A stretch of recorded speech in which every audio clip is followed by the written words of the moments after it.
Bismillahirrahmanirrahim. Assalamualaikum warahmatullahi wabarakatuh.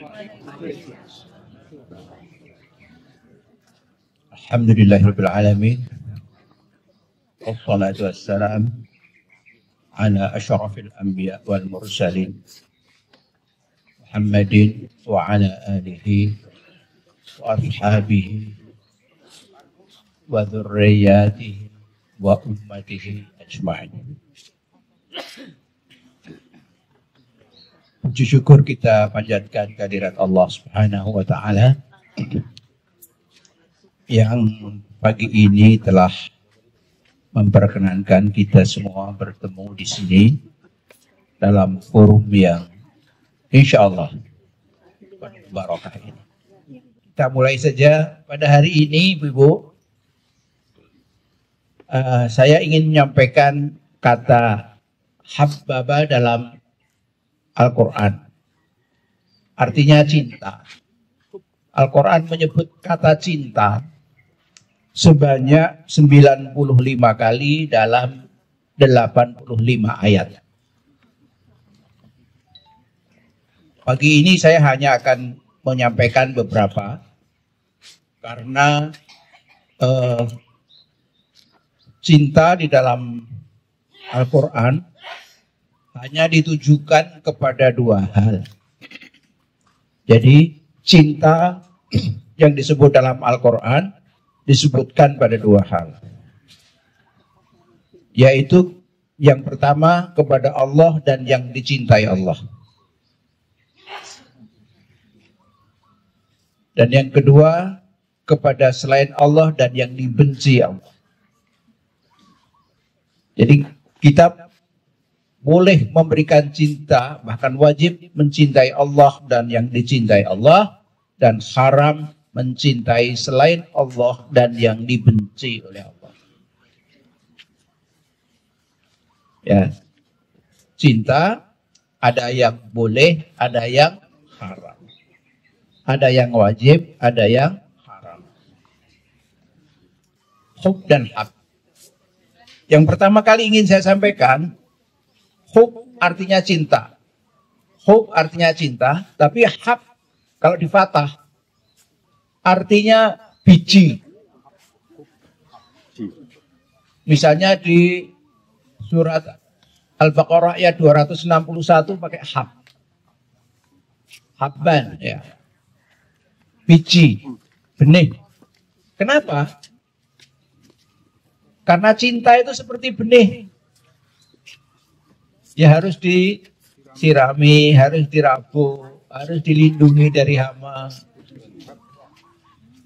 Ada jenis tanaman yang tidak kuat panas, ada jenis tanaman yang kuat panas. Harus dirawatannya berbeda. Baik. Jadi cara kita merawat cinta kita kepada Allah juga banyak macamnya. Nah, dari tadi saya sebutkan dari 95 ayat itu, ini baru separuh yang saya pelajari, sekitar 50 ayat. Itu ada 22 hal yang menjadi objek cinta.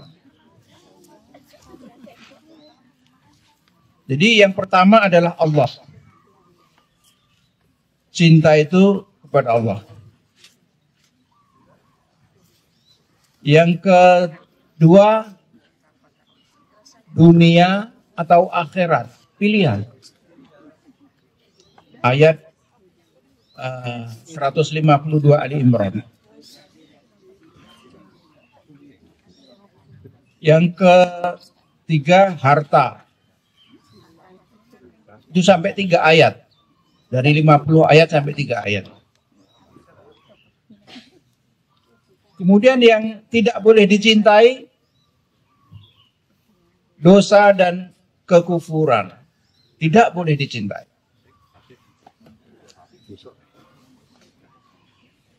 Kemudian yang boleh tetapi agak nyerempet-nyerempet bahaya adalah, atau malah bisa dikatakan wajib, adalah kita wajib mencintai kebaikan meskipun pahit dirasakan di dunia. Surat Al-Baqarah ayat 216. 216. Surat 216. Ini penting. Wajib mencintai kebaikan meskipun dirasakan pahit.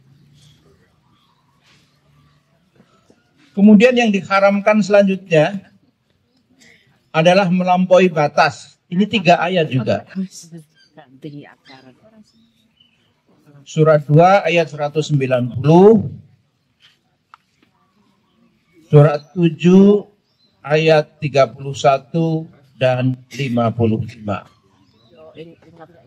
Ini melampaui batas. Tidak boleh melampaui batas.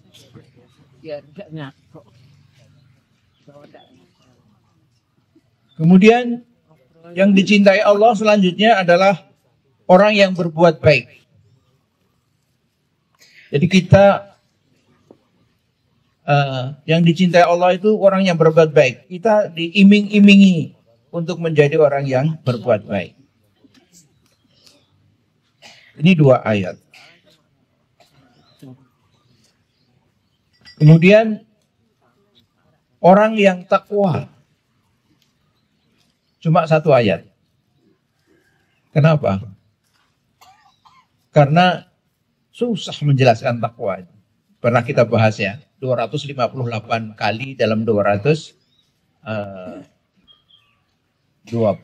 ayat. Takwa sangat luas. Karena itu disebut sekali saja. Dalam yang berhubungan dengan kata cinta itu, takwa hanya sekali, tapi yang lainnya tuh rincian dari takwa. Jadi hebatnya Allah ini, dengan metode mempelajari kata cinta, kita dapat mengambil kesimpulan bahwa takwa itu, kalau diterangkan takwanya itu susah, maka Allah menjelaskan melalui rinciannya.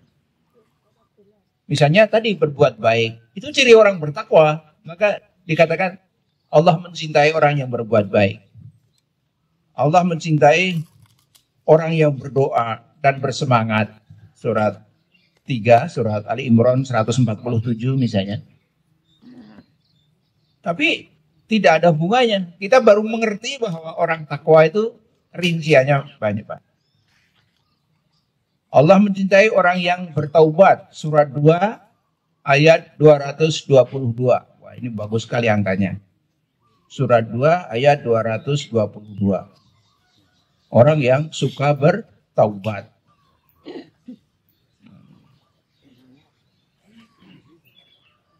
Kemudian orang sabar juga dicintai Allah. Orang tawakal. Dan yang tidak dicintai Allah adalah orang yang buat rusak. Orang berbuat kerusakan dan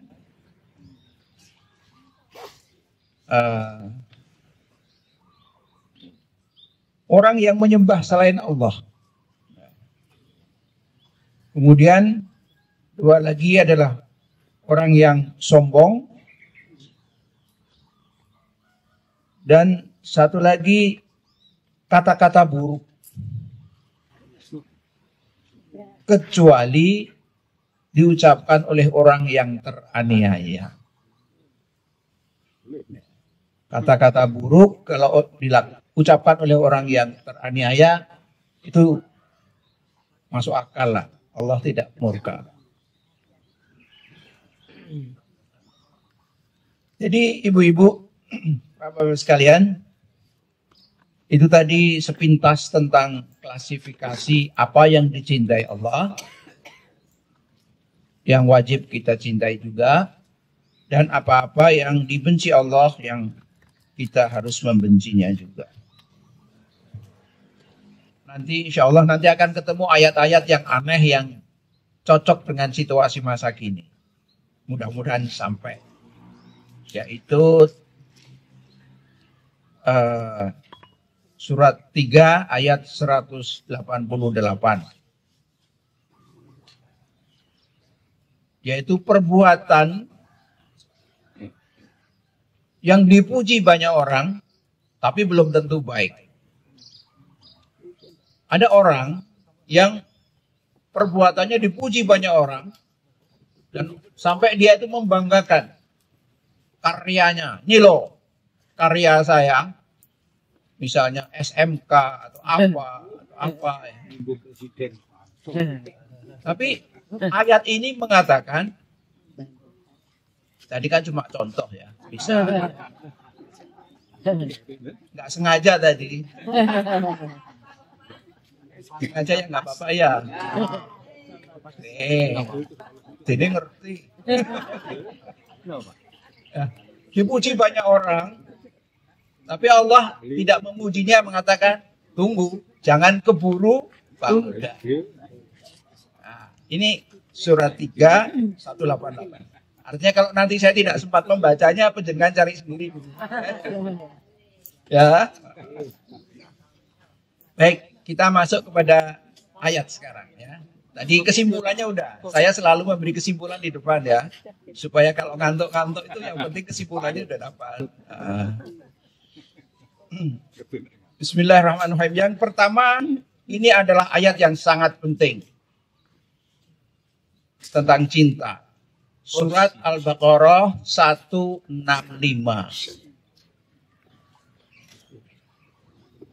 Soal mencintai Allah ini, kadang kita dihadapkan pada dilema.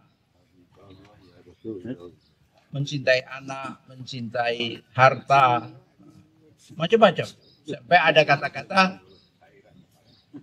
uang itu tidak penting, tapi kalau tidak ada uang, barang penting nggak bisa diselesaikan. Nah, itu semua adalah permainan kata untuk mengelabui tentang uang. Nah, dalilnya adalah Al-Baqarah 165 ini. Ya, ini dalam hubungannya dengan sesembahan. A'udzubillahi minasyaitonirrajim.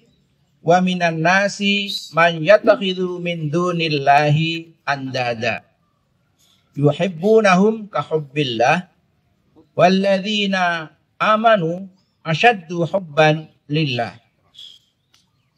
Walau yaral ladzina zalamu idh yarawna al-'adzaba anna al-quwwata lillahi jami'a wa anna Allaha syadidul 'adzab. Dan dari sebagian manusia ada orang yang menjadikan selain Allah sebagai tandingan. Allah merasa ditandingi oleh selain Allah. Anda ada tandingan. Cirinya apa? Yuhibbunahum kahubbillah. Mereka mencintai hal itu seperti mencintai Allah. Jadi kalau kita perhatikan, sebutan tandingan itu sudah menunjukkan bahwa Allah tidak suka. Tandingan berarti rivalitas, ada kompetisi. Jadi kalau ada orang yang menjadikan selain Allah dicintai seperti mencintai Allah, pada saat disuruh milih dia bingung. Ya, pasti bingung. Jadi ini yang pegangan pertama. Dilanjutkan, walladzina amanu, dan orang-orang yang beriman, asyaddu hubban lillah, lebih kuat cintanya kepada Allah. Jadi kalau disuruh milih nggak ragu-ragu. Jadi Kalau kita mencintai Allah, itu harus lebih dari 100% lah, 1000% kalau boleh. Artinya tidak bisa ditolak lagi. Tidak ada yang lebih tinggi kecintaannya kecuali kepada Allah.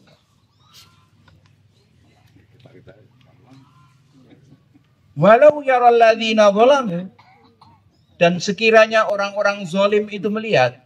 Kenapa di sini kata zalim? Karena orang yang mencintai selain Allah sama seperti cintanya kepada Allah, itu disebut zalim. Saya tidak ingin memberi contoh karena bisa masuk ke hal-hal yang sensitif. Misalnya dia mencintai A dan mencintai B. Yang satu di jalan benar, yang satu di jalan tidak benar. Kalau sama cintanya, misalnya mencintai musik misalnya lah. Musik yang baik sama musik yang tidak baik. Kalau cintanya sama, nah ini sudah masuk zalim. Jadi terpaksa saya memberi contoh supaya jelas. Tapi yang enteng-enteng aja. Bisa kalau pakaian nanti bisa sensitif. Contoh pakaian bisa sensitif. Ya. Penjenengan sendirilah, olah sendiri. Jadi zalim itu juga banyak. Ada zalim kelas berat, ada kelas kurang berat. Bukan ringan ya, tapi kurang berat. Kalau ringan nanti terus digampang. Oke. Jadi spektrumnya, kualitasnya kezaliman itu bermacam-macam. Ini baru satu ayat ya. Sekiranya orang-orang zalim itu melihat pada azab di hari kiamat, azab itu sudah datang kepada dia, annal quwwata lillahi jami'a, bahwa Allah itu maha kuat, semua kekuatan itu di tangan Allah, wa anna Allah syadidul azab, dan Allah itu siksanya sangat pedih, dia pasti menyesal. Jadi ayat ini patut kita hayati supaya na'udzubillah, supaya semoga kita tergolong orang yang tidak menyesal di hari kiamat. Ya. Jangan sampai seperti ini. Ini ayat yang pertama disebut dengan kata cinta, dan inilah yang paling penting. Tetapi ayat ini juga menunjukkan bahwa cinta kepada Allah harus lebih dari cinta kepada selain. Kesimpulannya apa? Kalau itu soalnya kecintaan, hanya ada dua. Allah dan bukan Allah. Sekarang kita milih itu aja. Ayat selanjutnya adalah harta. Al-Baqarah 177 itu menyebut kecintaan kepada harta. Nah ini, harta ini jadi problem. Boleh nggak kita mencintai harta? Bukankah dengan harta kita bisa membiayai dakwah, kita bisa menolong orang sakit, bisa menolong orang du'afa dan sebagainya. Ayat ini mengatakan sesungguhnya kebajikan itu ialah beriman kepada Allah. Nomor satu. Kebajikan adalah beriman kepada Allah, hari akhir, malaikat, kitab-kitab Allah, nabi-nabi Allah, Sudah 5 ini. Dan memberikan harta yang dicintai kepada kerabat, anak yatim, orang miskin, musafir, peminta-minta, dan memerdekakan. Udah ada 6 yang berhubungan dengan harta.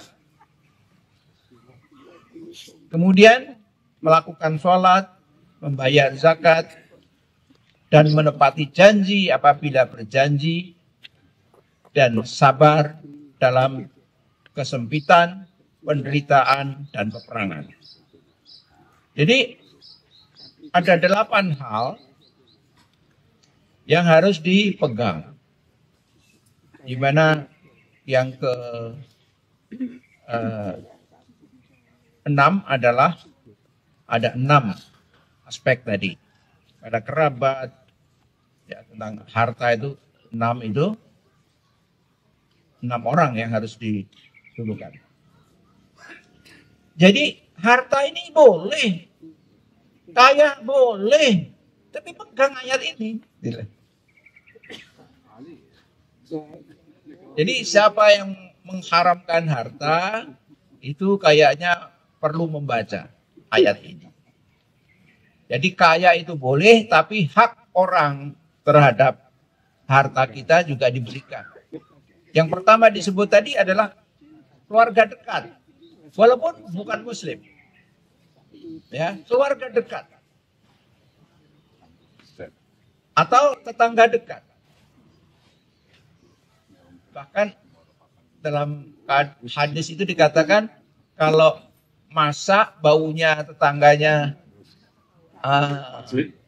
sampai ke rumah tetangga, dia berhak atas masakan itu. Nah, jadi sampai segitu ya memberi contohnya Rasulullah. Jadi ya kalau baunya bau gereh ya yang sampai sana ya gereh. Kalau tempatnya Bu Mungkuni mungkin rendang ya Bu. Oh bukan. Sudah nyirik rendang. Kolesterol tinggi. Jadi harta ini 3 ayat. Yang kedua mirip, yaitu dalam lafal yang lebih sederhana, yaitu wajib membayar infak. Surat 3 ayat 92. Mirip dengan surat 2 ayat 195 tadi, tapi kalimatnya lebih sempurna, lebih simple. Jadi ini sama ini sebenarnya. Harta 177 ya, 177, 195 dan surat Ali Imran ayat 92. Yang 195 itu infak juga, tapi dengan ancaman. Kalau tidak infak, akan binasa. Jadi, infak itu benteng dari kebinasaan. Sekarang umat Islam sering diejek. Orang Islam itu isane opo? Semua barokah, ngasih makan gratis, ya, dianggap sepele. Tapi sekarang pemerintahannya Pak Prabowo aja tiru-tiru.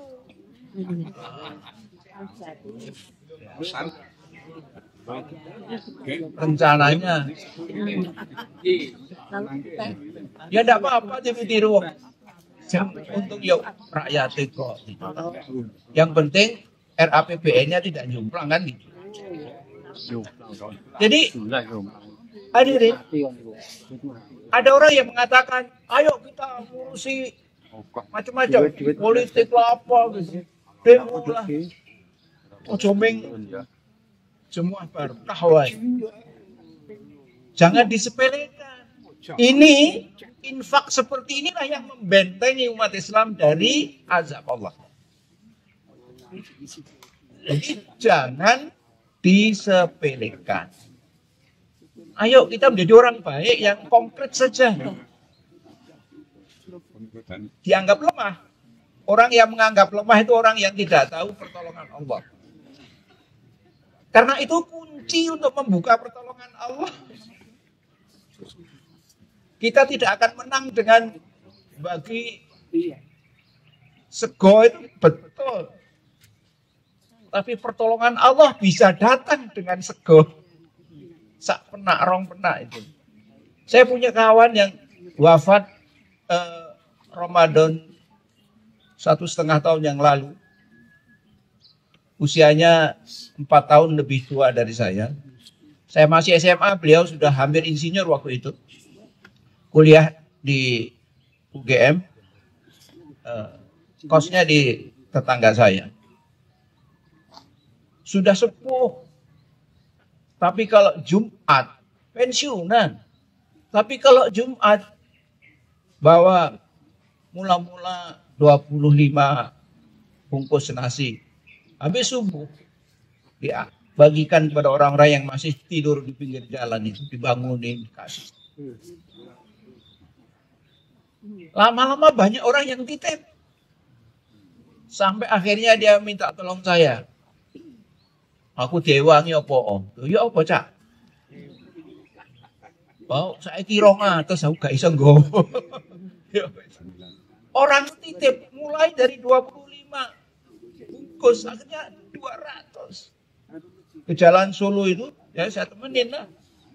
Sampai Korem Ngulon itu asal ada orang tidur dibangunin kasih. Itulah almarhum kawan saya itu yang dulu kos di Gerjen, utaranya Mbak Emi. Di tempat rujak cingur itu loh Mbak. Ya, pas Deronjongan itu. Nah, sekarang ada lagi yang 3 ayat yang penting, yaitu yang tidak disukai Allah, orang yang melampaui batas atau berlebihan. Yang pertama adalah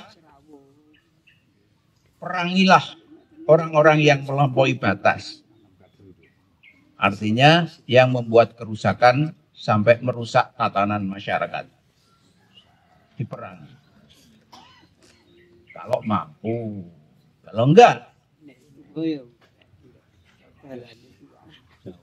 Yang kedua,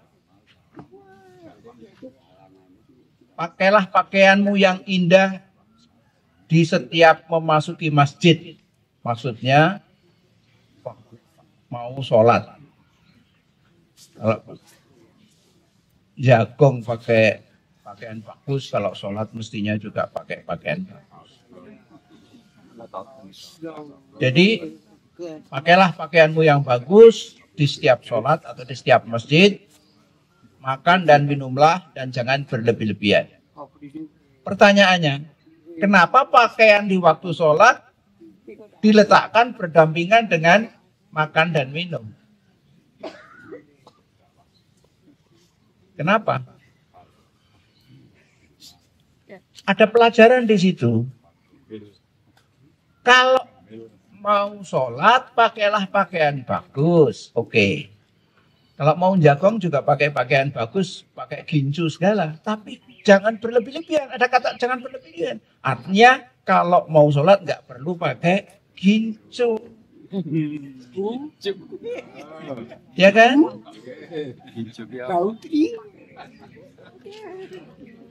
Ada sekarang sholat pakai gincu supaya bisa masuk YouTube.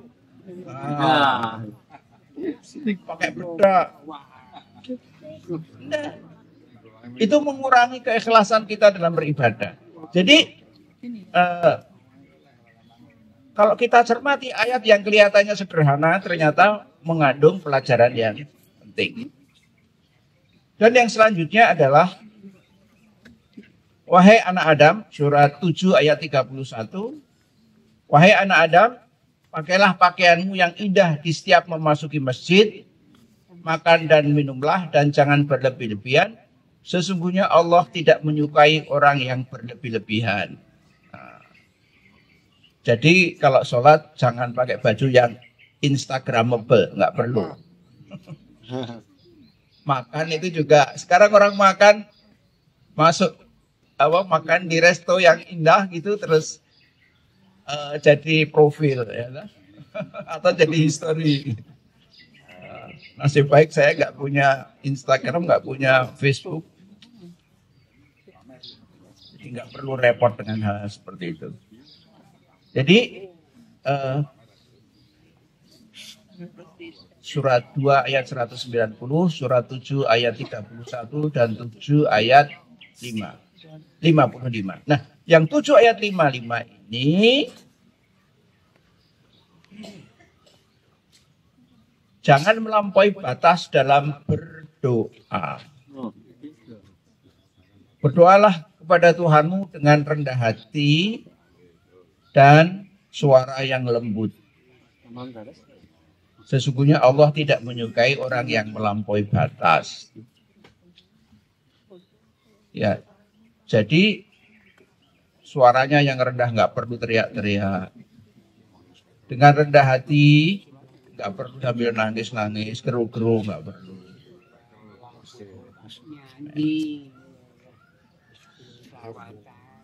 Tapi saya mengamalkan ini dengan cara membuat kalimat yang menyentuh hati. Saya maknai dengan berdoa dengan kalimat yang menyentuh hati. Terutama kepada pasien saya yang alhamdulillah kalau sebelum di terapi kita ajak berdoa kok menangis, insya Allah sembuh. Udah banyak sekali contohnya. Termasuk pasien saya yang pertama, orang buta 6 tahun, dokter Yap sudah menolak. Saudaranya Pak Sulaiman dulu selalu datang di sini, tapi sudah lama nggak rawuh nih setelah ada gerah apa. Dibawa ke tempat saya jam 8, saya tusuk, jam 8 datang, berdoa setengah jam, setengah 9 ditusuk sampai jam 9, terus ngobrol-ngobrol setengah jam sambil melihat reaksinya. Setelah itu pulang jam 10 sampai rumah, turun mobil sudah bisa turun sendiri. Oh besok ya, bisa. Jadi kira-kira 1 jam kemudian sudah bisa turun, tapi masih belawur. Jam 11 malam baca Quran udah bisa. Karena jam 11 malam kok ada orang baca Quran, Pak Sulaiman ini, karena dia tamunya Pak Sulaiman ini duduk di kamarnya. Napa Pak D? Aku lumpur 6 tahun mboten maca Quran. Nah itu waktu pertama kali sebelum di terapi kita ajak berdoa itu sampai menangis. Waktu itu saya mendoakan begini, ya Allah, sekiranya penyakit saya ini akibat dosa yang pernah saya perbuat, saya minta diampuni dan dimaafkan dari segala dosa saya, yang besar maupun yang kecil, yang lupa maupun yang masih ingat, yang sengaja maupun yang tidak, yang saya tahu maupun yang saya tidak tahu, yang langsung maupun tidak langsung, dijelentreh kayak gitu, supaya makin masuk ke hati. Maafkanlah semua yang dosa saya itu sedemikian rupa sehingga tidak ada alasan lagi bagi panjenengan untuk memperpanjang sakit saya ini. Begitu selesai saya baca itu, cenger, dia menangis. Lama menangisnya, kira-kira ada 5 menit dari kesembuhan gitu. Saya titeni, biasanya kalau menangis sembuh. Betul loh. Sejam kemudian tidak bisa melihat, malamnya sudah bisa membaca Quran. Artinya ibu-ibu dengan membaca doa ini intinya adalah mengundang keajaiban. Yang dokter Yap sudah angkat tangan. Sing dudu dokter, dudu Yap, dudu dokter, kok malah bisa menjadi lantaran kesembuhan. Ya. Masih kurang 10 menit ya. Baik. Yang selanjutnya adalah orang yang buat kerusakan yang harus kita benci, dan ada ayat lain yang penting yaitu surat Ali Imran ayat 14.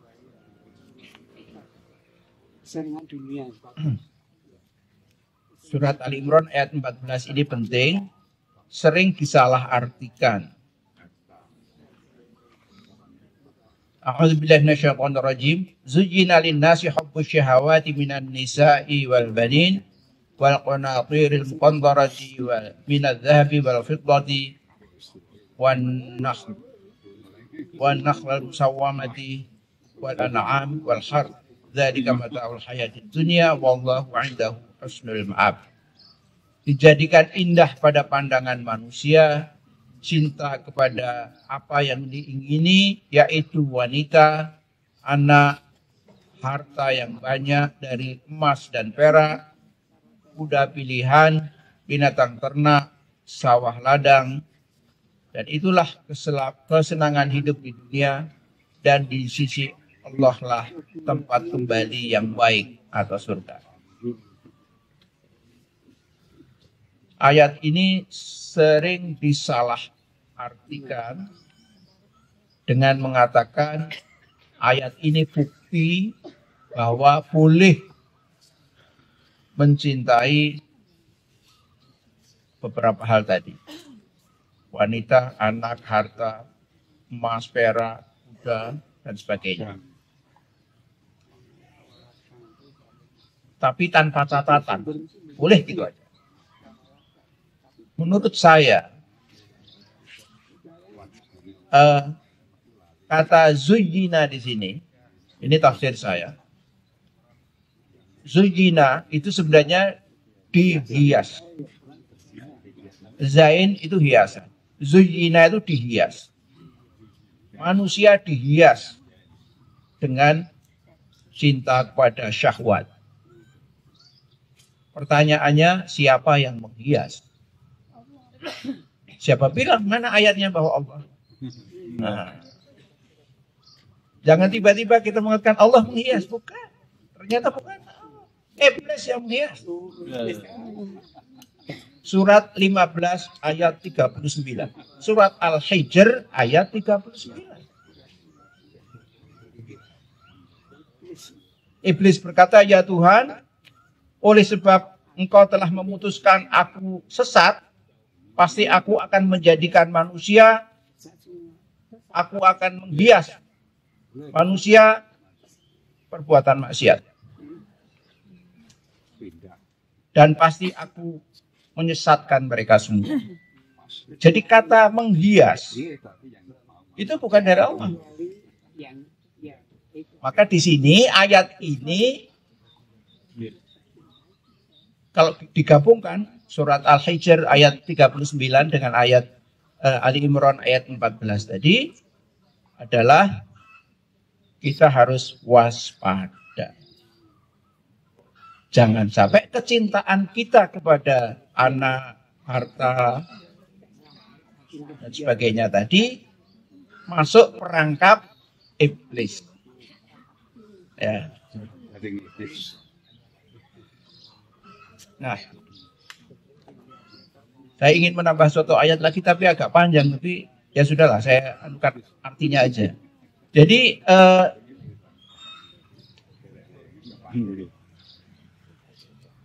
Jadi ukurannya apa? Ukurannya adalah surat At-Taubah ayat 24. At-Taubah ayat 24. Mana ya? At-Taubah ayat 24 ya. Taubah.